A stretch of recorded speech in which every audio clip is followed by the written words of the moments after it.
you know who needs a tune-up? NHL owners and management. They have kiboshed goalie fights. So there was a league meeting last year, actually the year before, where the management and everybody came together and said, listen, we can't have goalie fights. We can't risk our starters getting injured. These guys are getting paid too much money. And if you lose the number one guy, we're screwed. So all officials have as many fights as you want. If you see the goalies, not allowed. So this is why the Bennington Fleury fight, broken up, not happening. Gibson and Copley in Anaheim last year, not happening. The one recently with Kemper and Swayman, not happening. Although I do agree with you. I like Swayman, or I like Kemper in that one. 6'5", 215, Swayman 6'2". Nah, I had Swayman in that one. You had Swayman? Name me the last goalie fight that put a goaltender out with an injury. Rick DiPietro ended his career. Okay. Name another one. Oof, what was the last goalie fight? Would have been probably Talbot and Mike Smith when Mike Smith went to work on Cam Talbot in Calgary.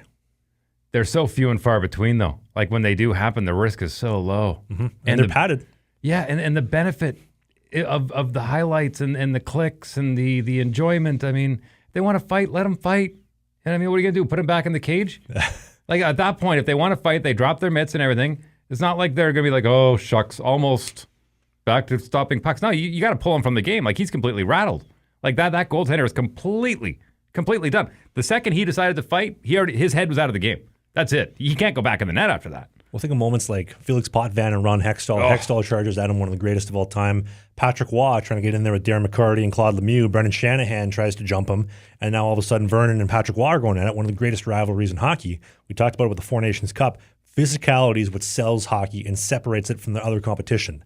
And when you completely made hockey soft, like the NHL has the past decade, and you've completely outlawed goalie fights because a couple of owners say, you know what, I don't want my Michelin dude who's completely protected, the most protected person on the ice, to get into a physical altercation.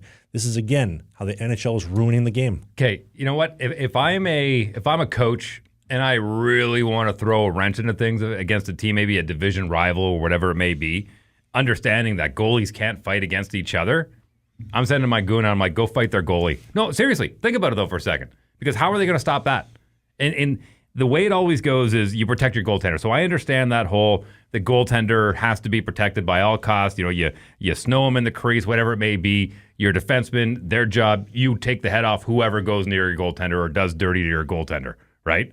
Mm-hmm. So when two goaltenders decide to go at it, players back up. They go, okay, goalie v. goalie. You're on your own. This is one of these unwritten rule things. Nobody gets in the way. But now the linesmen are getting in the way. If I was one of those coaches, I would say, go fight their goalie.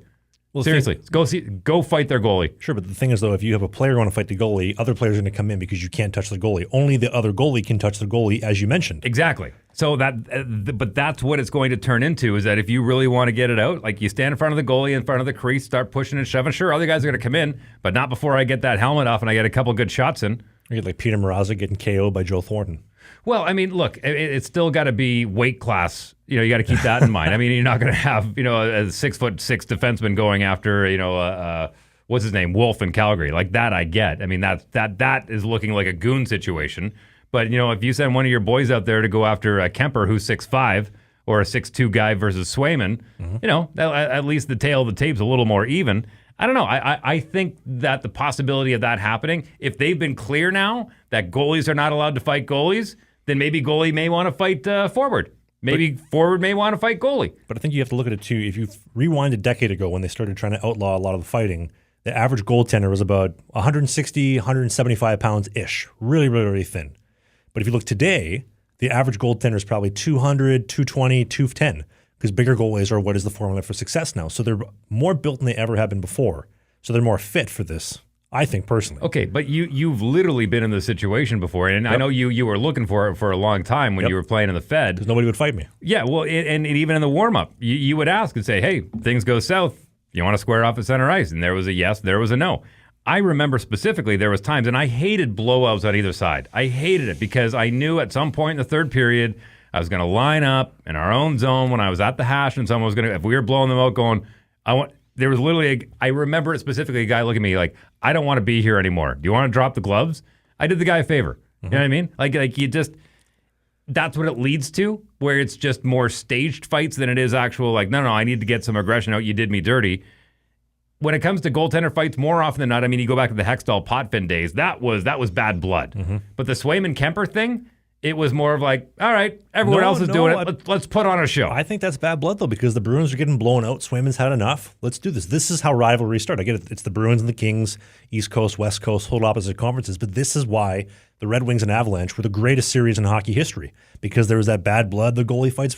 Who did Patrick Waugh fight? Osgood and Vernon. Yeah. Shanahan, Lemieux. Like, this is what the NHL needs. Well, the NHL is deathly afraid of rivalries. Like, they want it. That's why they set up these whole divisional things. The divisions will play each other more. We'll set up a rivalry. But when it actually hold on comes... one sec, though. They say they want rivalries, but their actions are different. Right, but they're completely afraid of it. Like, when it comes down, they want to make sure it's tailor-made. They don't want there to be any bad blood the way it was back in the 70s, with the Broad Street Bullies or, these really hardcore...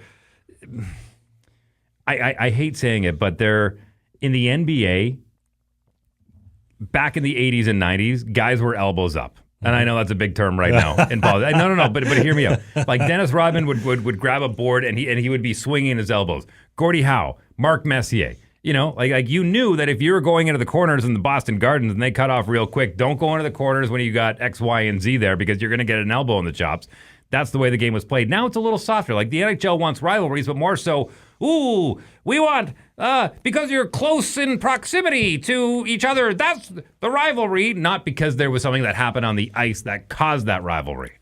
We have a voicemail line. You can call it at any point in time. Please exercise your democratic right to call in at any point in time. Whether you love Dave's new hat, whether you think goalie fights should be allowed, we'd love to hear from you. This is a Stetson, by the way. That is a cowboy hat. Salad. That is, yeah. That's salad. This is the 13 months worth, and it ain't gray yet, and I'm happy about that. Hey, more hockey content. It's might be old, it might be new, it might be a full episode, it might be a half episode, but you can click these boxes because who doesn't like clicking boxes?